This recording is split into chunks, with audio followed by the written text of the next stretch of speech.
Hello everyone, this is our Inside Finance television production, an inside look into the nation's business. I am Ruth Roberts, and today we are going to feature the Department of Cooperatives. They're part of the Ministry of Finance and they are located at the National Stadium on the third floor. We're going to learn a little bit about what they do, who they are, and how they interact with the general public.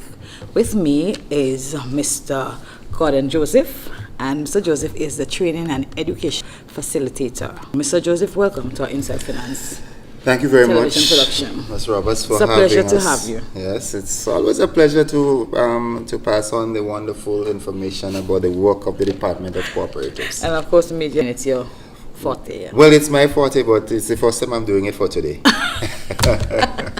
Welcome, really welcome. Yes. Well, Inside Finance television production basically highlights the activities and services of the Ministry of Finance and actually give us a sense of how we can interact with the general public. Because I know the Department of Cooperatives have been doing a lot of work in terms of educating the public as what it is. And I'm glad to have you here today, so at least my audience can have an idea of exactly what cooperatives are and how we can benefit from them. So let's start off by talking about what a cooperative is. Okay, well, once again, thank you very much for having me, and I'm very elated to be a part of this program as we spread the cooperative movement throughout the length and breadth of Grenada. The Department of Cooperatives, first let me start with this.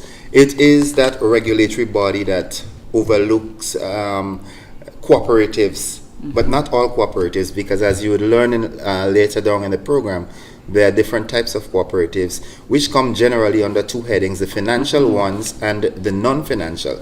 So the Department of Cooperatives is the regulatory body that overlooks the non-financial cooperatives. Okay. So now to get back to the gist of it, cooperatives, what is a cooperative? Well, the word cooperative in itself is almost self-explanatory. Cooperative. Okay. What is it? It's a group of people cooperating. Right. Wherever I go to do sessions like training and so forth, I like to give two definitions.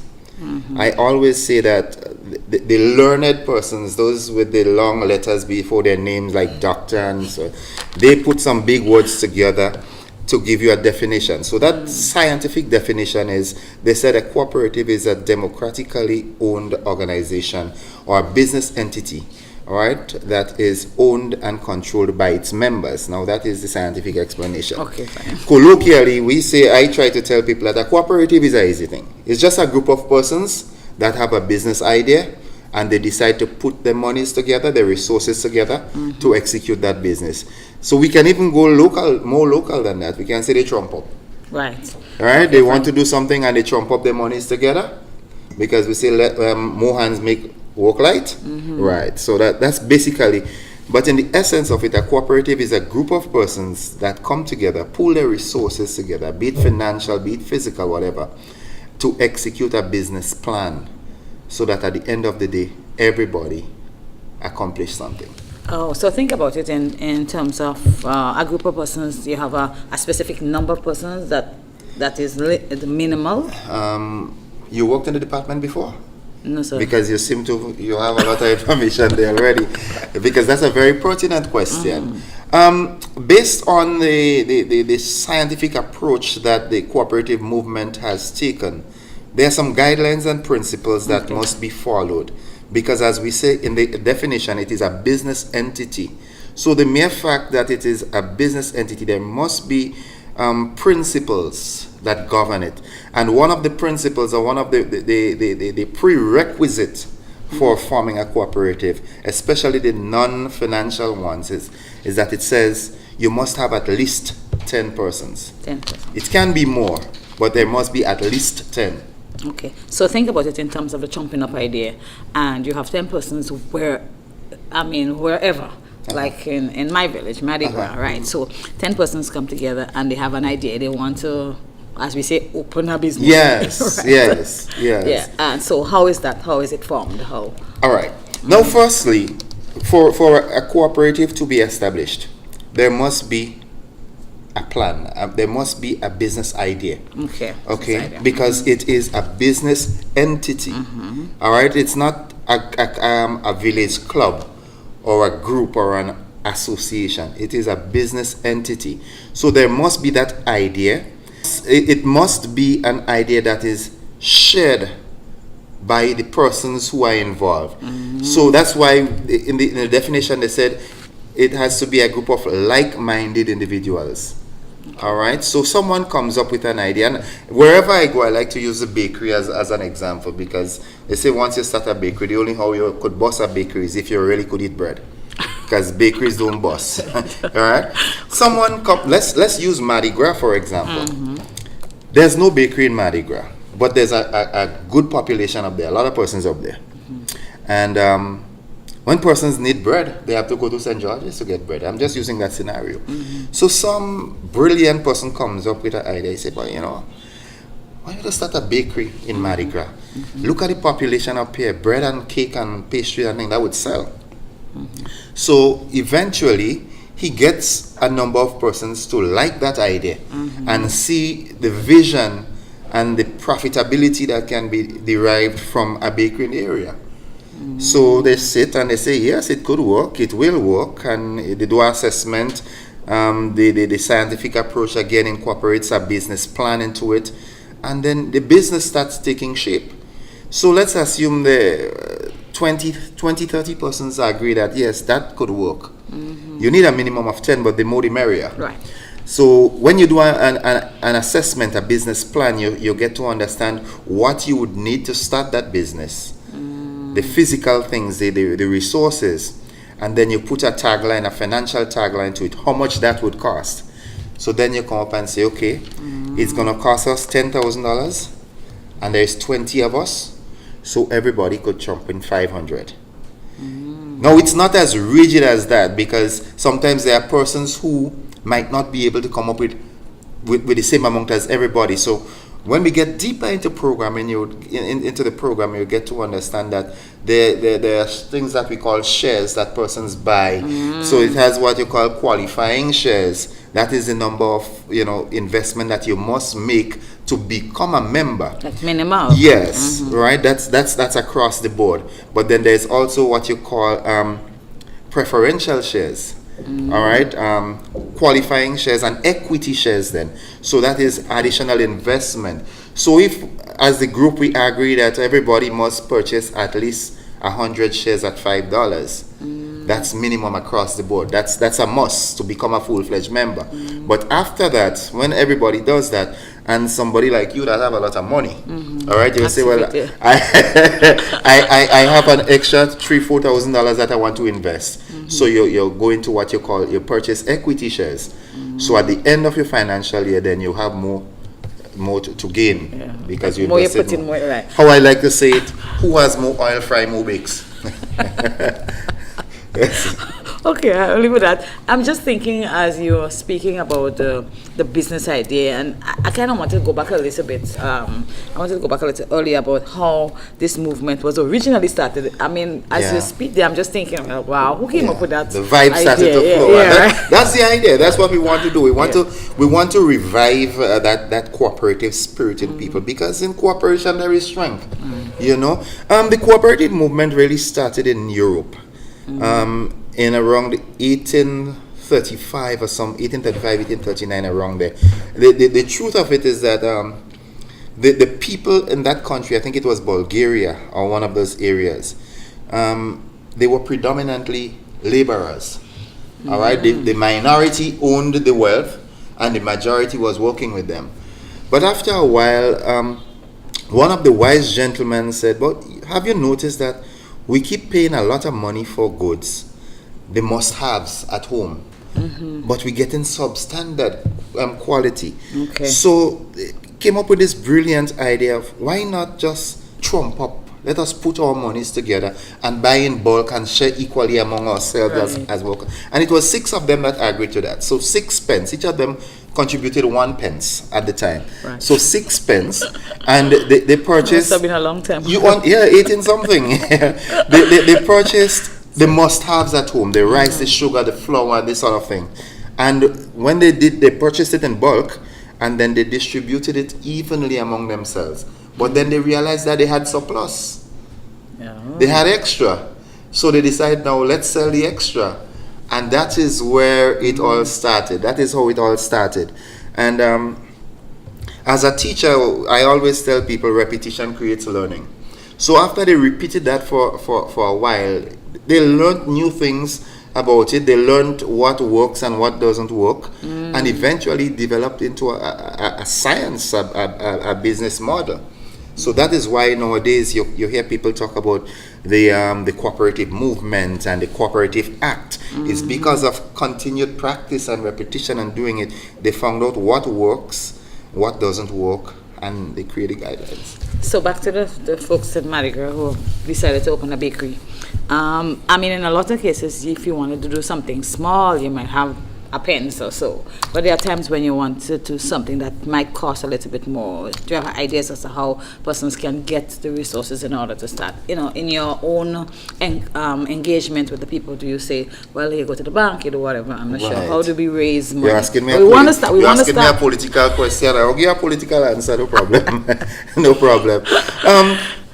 From the department standpoint, wherever we go to conduct training sessions, once we get into a gathering and we say we're talking cooperatives, one of the first questions that pop up is, all you have money? You're right, yeah. And I am most of the times tasked with the harsh reality to answer and say, no, we don't. We're not here to give money. But what we can guarantee you is that if you decide to form a cooperative, we will provide all the requisite training, technical and everything.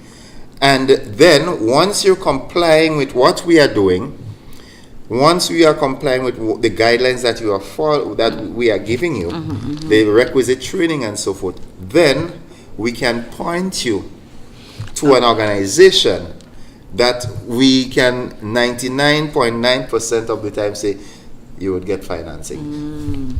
So we as the Department of Cooperatives, we're not a lending agency. We don't have monies to give groups to start off as a cooperative, but we can point you in the right directions where you can get financing, and there is financing. Okay, in your experience, give us a sense of some of the groups that have started and whether or not they are successful, maybe some of the challenges that they face. That again is a very brilliant question. Very, very brilliant Apparently question. I'm on a roll. Yeah, you're on a roll today, man. You're on a roll. Something good is happening. Yeah. The cooperative movement in Grenada was at its best and also at its worst during the revolutionary period. Okay. All right, you got two ends of the stick during that same period. There was a boom, an explosion of cooperatives. Why? Because the government of the day saw wisdom in empowering people, because cooperatives is really about self-empowerment. I tell people that nowhere in the world today any government can provide employment for all its employable citizens. All right? Look at Grenada typically. Every year we have about 3,000 persons graduating from secondary and TAMCC. Can the government create 3,000 vacancies every year? No. So hence the reason the cooperative movement, it is said, it is the fastest vehicle to get any economy out of poverty to prosperity. Why? By empowering people, getting people to think business. So during the revolutionary period, the government at the time, the PRG, was on a thrust for that, empowering people, letting power and wealth be in the hands of the people. So people were interested, and they did that in such a way that in local terms they say they put their money where their mouth was. They wanted it to happen, so they invested a lot in it. Now, I think during that time though, I don't think sufficient emphasis was placed on educating persons. So it was like a dog running a vehicle down. When the vehicle down, it still doesn't know what to do with it. When the vehicle stops, it still doesn't know what to do with it. So we're preaching cooperative and we're pushing cooperative, the agenda, that it's a business, you can make monies and so forth. But when you get into it, then you realize, but this thing is a serious business, and they were not properly prepared for it. Not in all cases, but in most cases. So now you find that cooperative, because of what happened during the revolution, after the revolution collapsed, it became a sort of bitter taste in the mouth of persons. Once they hear cooperatives, Papa, no, this thing on them is you will lose money, you will this and that. That's not necessarily the case. There are certain safety mechanisms in place to safeguard persons now. So in a sense, you have the opportunity for any group of persons to kind of establish a business. And also, they'll be able to employ other persons, maybe in the community. They'll be able to. You're on a roll, man. You're on a roll. That's one of the benefits of cooperatives. All right. There are a number of benefits from forming cooperatives. One of them is exemption, tax and exemption. You want to start a business, you're starting a cooperative, there are certain taxes that you're exempted from, corporation tax and stuff like that. One of the key benefits, though, is empowerment to self. Right. All right. If a cooperative, let's look at Mardi Gras again. A bakery opens in Mardi Gras and it starts doing well because there are a lot of people in Mardi Gras. So bread selling, cake selling, school on holiday now, tart and everything selling, pastries and everything. So after a while, you would realize that, hey, we need to employ more staff. So while you as a member of the cooperative will be benefiting financially, that's personal. The community also starts benefiting because persons are being employed. So you have a reduction in unemployment there. So these are just, there's also benefits from a national standpoint. If cooperatives are producing, especially the non-financials, those that are involved in furniture making and fish processing and so forth, after a while it will affect the GDP of the nation. Because if everybody producing, you put it in one basket, so the basket starts overflowing. Viewers, it's Inside Finance Television production. Today we are featuring the Department of Cooperatives as part of the Ministry of Finance, and we're speaking with Mr. Gordon Joseph. Actually, we have been speaking a little bit about cooperatives. We spoke about the history and how we got some exciting news that any 10 persons coming together, they are able to form a business entity that might have individual and maybe group as a group and also as a community and a country. So don't go away. We will be right back.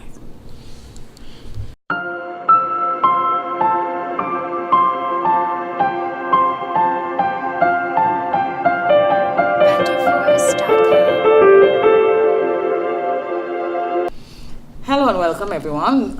In case you've just joined us, this is an Inside Finance television production. Inside look into the nation's business. Today we are featuring the Department of Cooperatives, and with me is Mr. Gordon Joseph. He is a training and education facilitator with that division, and we've spoken quite a lot about cooperatives. Apparently you are very excited about the prospect of cooperatives being formed, and I want to go back a little bit to talk about the capital. It's key because most persons say in the community might say, well, I have money, but I really want to do something, I have a good idea, and I want to be able to make sure that the business is sustainable and whatever. So let's go back and talk about the money. Without money, Yeah, no money, no love. It's as natural as that. Fair enough. All right. So in forming a cooperative, okay, like I said, there first must be that business idea. Right. Once that is established and you get persons to buy into that idea, like support it, then you start looking at the business arm of it. Right. How is it going to generate monies? How is this business going to make monies for us? Okay.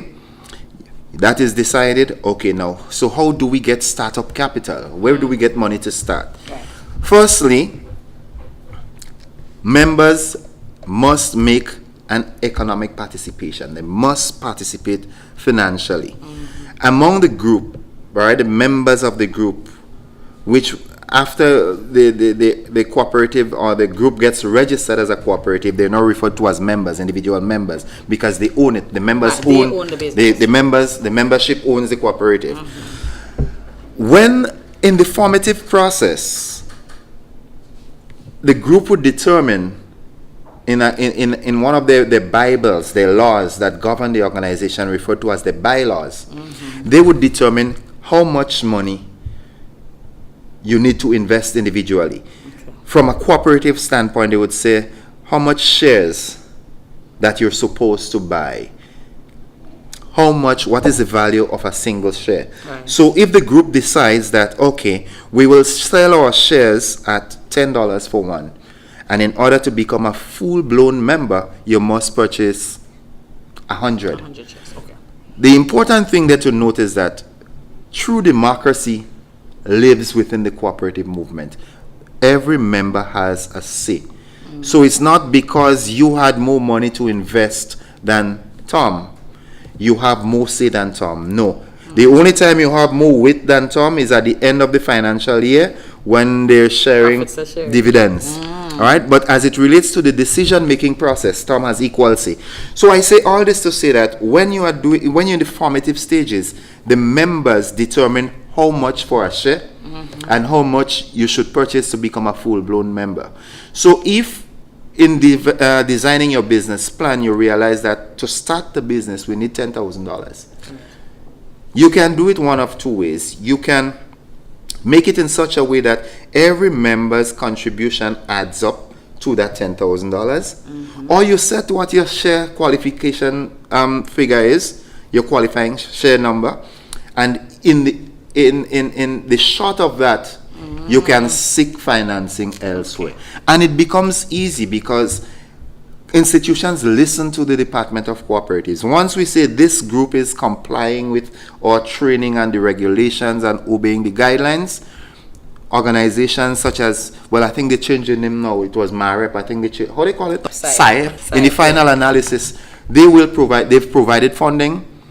So there are agencies locally like our partners, the credit unions. The credit union is also a cooperative. It's just that they're not governed by the Department of Cooperatives. They're governed by GAFIN because they're financial. So the credit unions will, once you have a proper business plan, it's business, they will fund you. Right. GDB will fund you. That's locally. We have regional institutions, international institutions. I mean, we're working right now, we're working with a cooperative out of Petit Martinique. And they just got funding from an agency in Canada.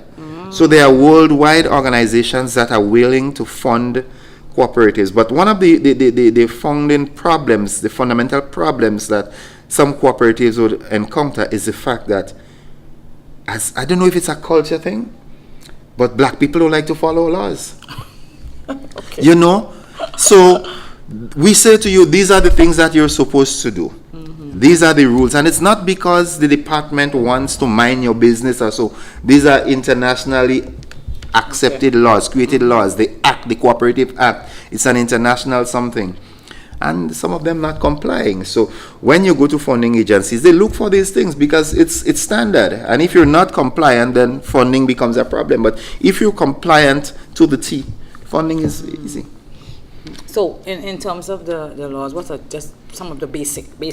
Well, it all ties into the fact that it's a business, so there must be business principles. Right. So if it's like the bank, when I worked in the bank, every now and then you have inspectors coming in to inspect your operations to see if you're dotting the I's and crossing the T's. So for example, in the Cooperative Act, it is mandated that you're supposed to have a visit from a field officer from the Department of Cooperatives to check how your financial record keeping, to see if everything is being done in order, because people's monies are involved.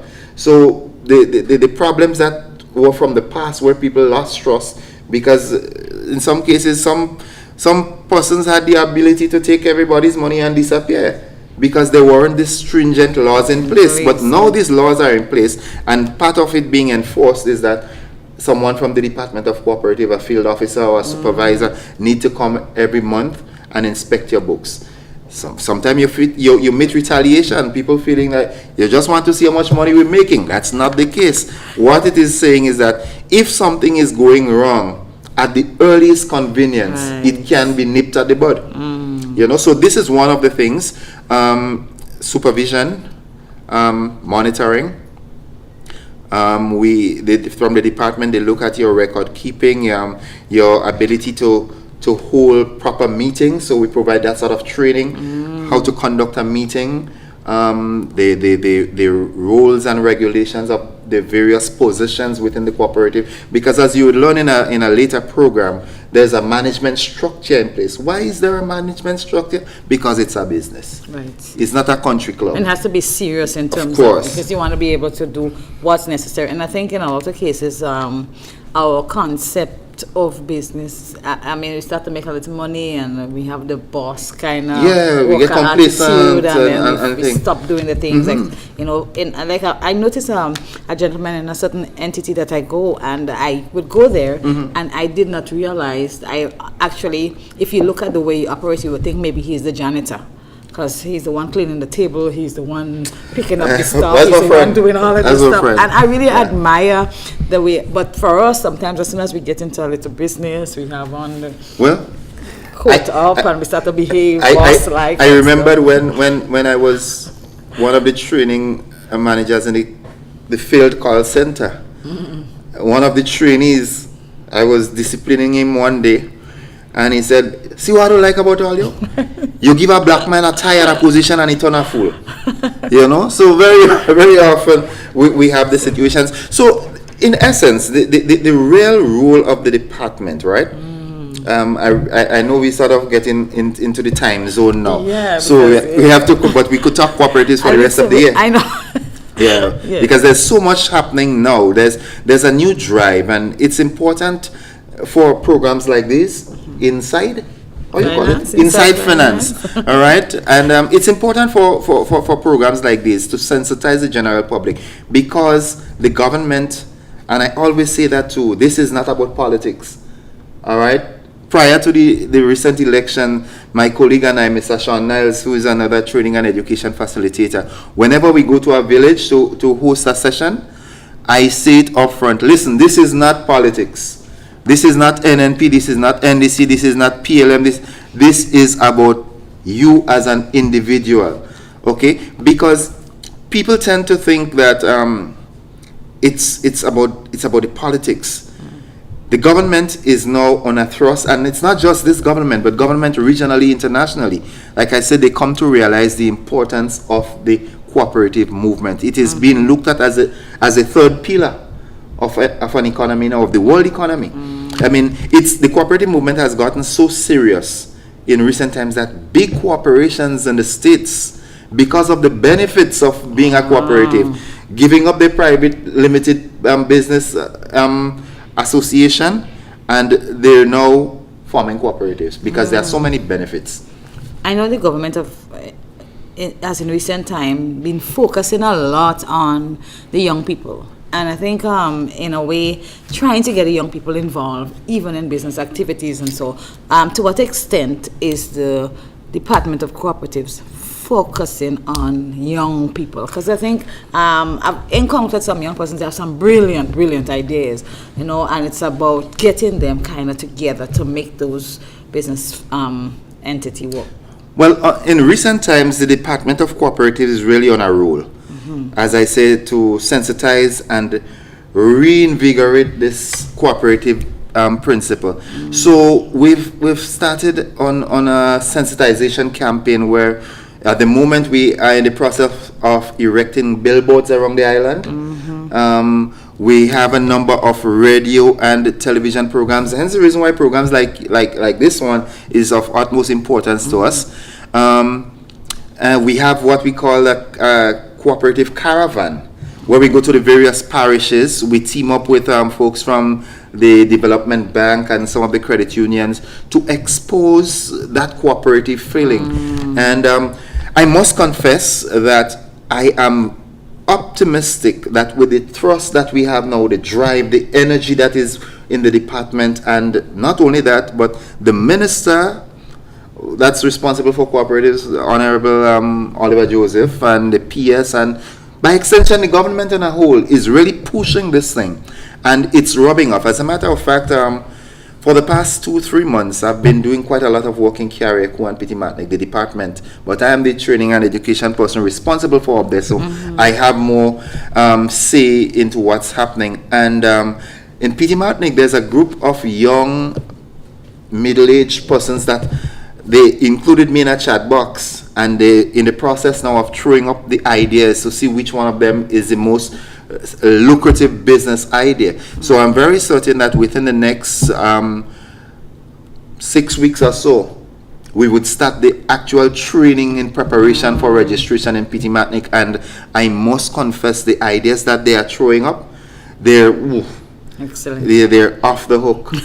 Off the hook, yeah. So, I mean, I know the time is quickly approaching, but I want to talk a little bit about, now you're seeing fruits from your educational drive, and you want to be able to encourage persons. So I am wherever I am, and I have an idea. I just have to get some other persons, and we can come together, and then what's the process? So we have the idea, we give you a call, something.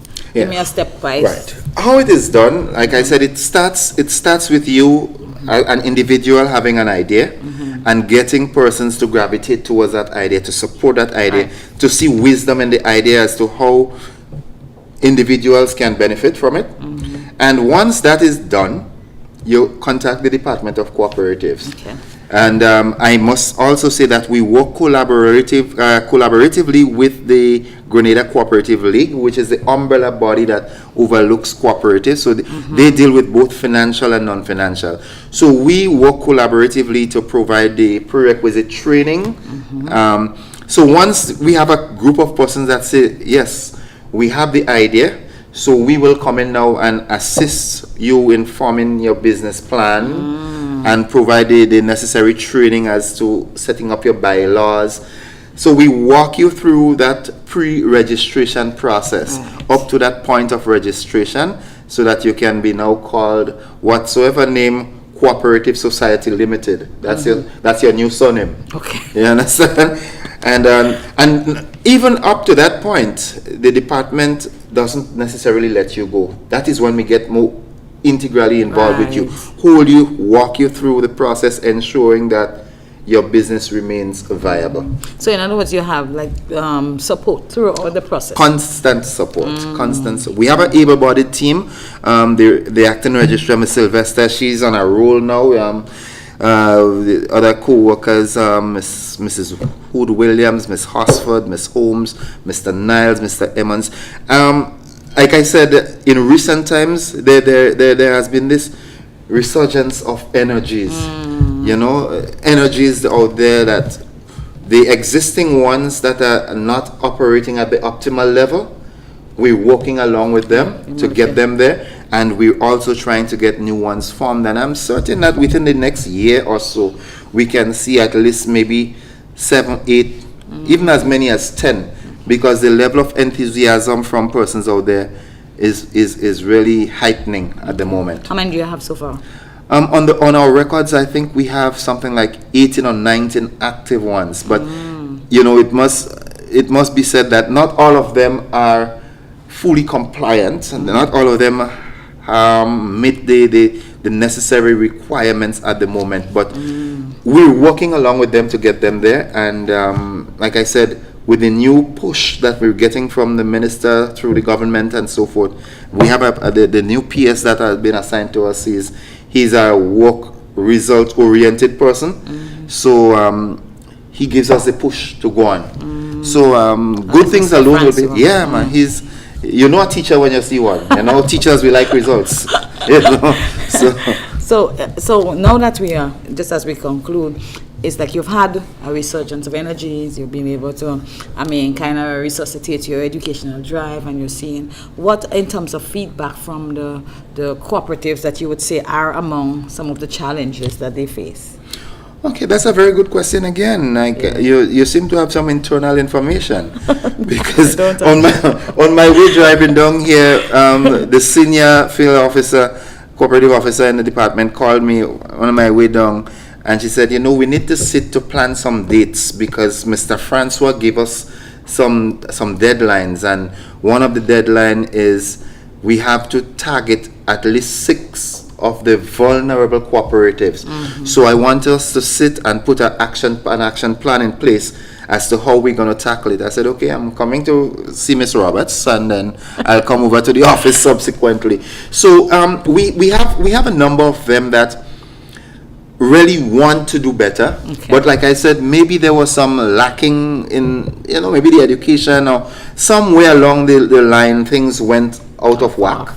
And we're working now to get them back. And I must confess too that there are some persons, they said you can't teach an old dog new tricks.